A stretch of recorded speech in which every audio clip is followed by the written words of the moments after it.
Terima kasih kerana anda telah berkunjung ke channel ini. Terima kasih juga kepada subscribe yang telah diberikan kepada kami.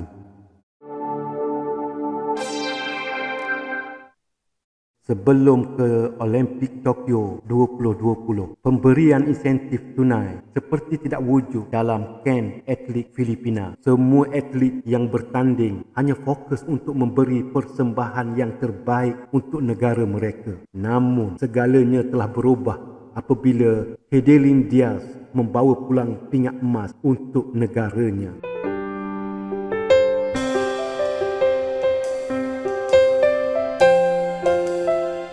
Hedelin Diaz, nama yang meniti di bibir semua warga Filipina ketika ini. Seorang yang berasal dari Zamboanga City dalam usia 30 tahun telah memberikan persembahan yang bersejarah pada malam Isnin 26 Julai tahun 2021 ini dalam acara angkat berat kategori 55 kg di bangunan Forum Antarabangsa Tokyo. Beliau merangkul pingat emas pertama untuk negara Filipina yang telah terbabit dalam sukan Olimpik sejak tahun 1924 lagi.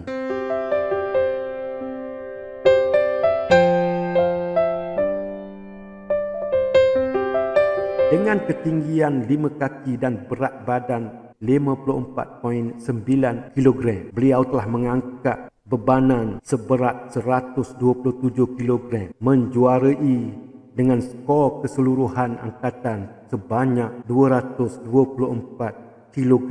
Manakala atlet Cina bekas juara dunia mendapat pingat perak dengan angkatan keseluruhan 223 kg, hanya kurang 1 kg dari angkatan Hedelin Diaz.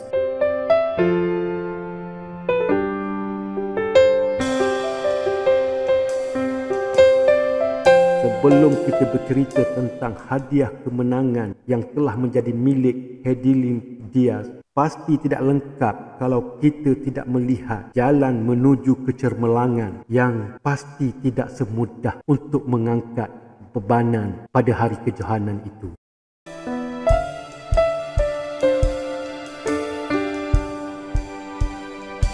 Hedelin Diaz sebenarnya adalah pemegang pingat perak Sukan Olimpik Rio de Janeiro pada tahun 2016.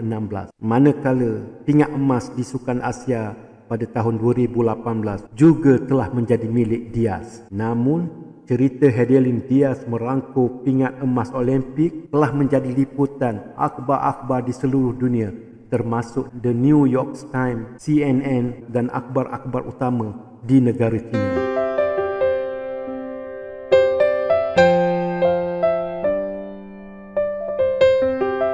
Dan yang menariknya, di Malaysia, menyambut cerita emas dari Hedelin Diaz ini adalah lokasi latihan atlet angkat berat ini yang terletak di Kesang, Jasin, Melaka. Sebenarnya, tim Hedelin Diaz berada dalam penuh kesukaran apabila dunia berdepan dengan pandemik COVID-19. Kita di Malaysia dan di seluruh dunia mengalami masalah yang sama. Dan negara kita pada waktu itu berada dalam keadaan lockdown, sekatan perjalanan darat, udara dan laut. Atlet negara Malaysia sendiri pun mengalami kesukaran untuk membuat latihan. Apatah lagi atlet negara luar yang datang ke sini untuk berubah angin berlatih di Malaysia.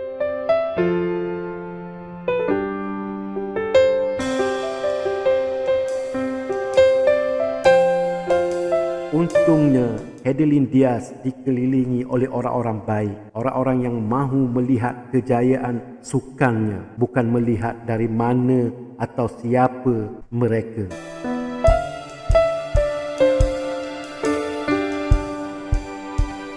Dalam kesempitan waktu dan kesukaran berdepan dengan pandemik ketika itu dan ketika ini juga, akhirnya timbul nama Ahmad Daniels, juga merupakan seseorang yang turut terlibat dalam Persekutuan Angkat Berat Malaysia. Ahmad Genius telah membawa tim Hedelin Diaz ke kampungnya di Kesang Tua, Jasin, Melaka. Dengan menggunakan ruang letak kereta, dimuatkan segala peralatan keperluan latihan untuk Hedelin Diaz. Dan waktu yang sama, pelatih-pelatih yang berada bersama Ahmad Genius turut mampu berlatih bersama Hedelin Diaz.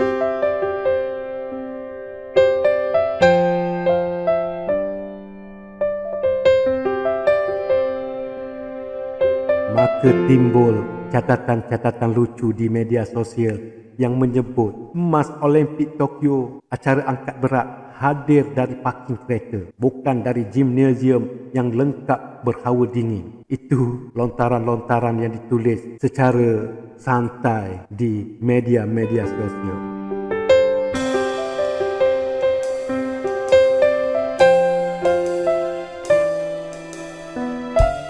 Hedelin Diaz sebenarnya tidak keseorangan. Ia hadir bersama tim kejurulatihannya yang diketuai oleh Kevin Goa yang telah mengambil alih latihan Diaz sebelum Sukan Asia 2018 lagi.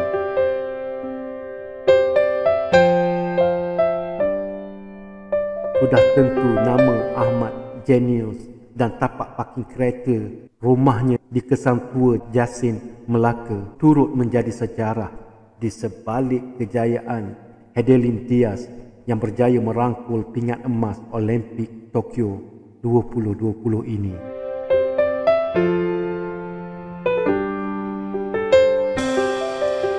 Selepas merangkul emas bagi acara angkat berat di Olimpik Tokyo, Hedelin Diaz telah kembali ke Manila dengan sambutan sebagai seorang pahlawan yang lengkap berpakaian kerjanya sebagai seorang pegawai Tentera Udara Filipina sejak tahun 2013 lagi. Pingat emas ini membawa pangkatnya kepada seorang sarjan.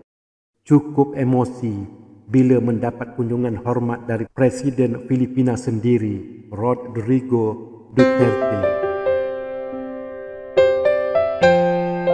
Yang sangat menarik untuk diperkatakan adalah rentetan hadiah yang mula kedengaran dan memang menjadi milik Hedelin Diaz, dan antaranya Syarikat Kereta Api di Filipina, Light Rail Manila Corporation atau LRMC, telah menghadiahkan perjalanan kereta api seumur hidup untuk Hedelin Diaz.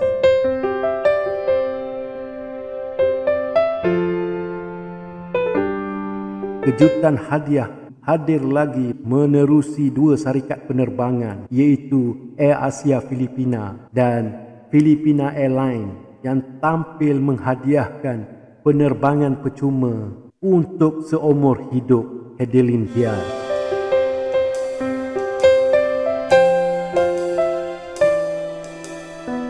Manakala insentif tunai yang bakal diterima dari Akta Manfaat dan insentif atlet pelatih nasional Filipina sebanyak 10 juta peso.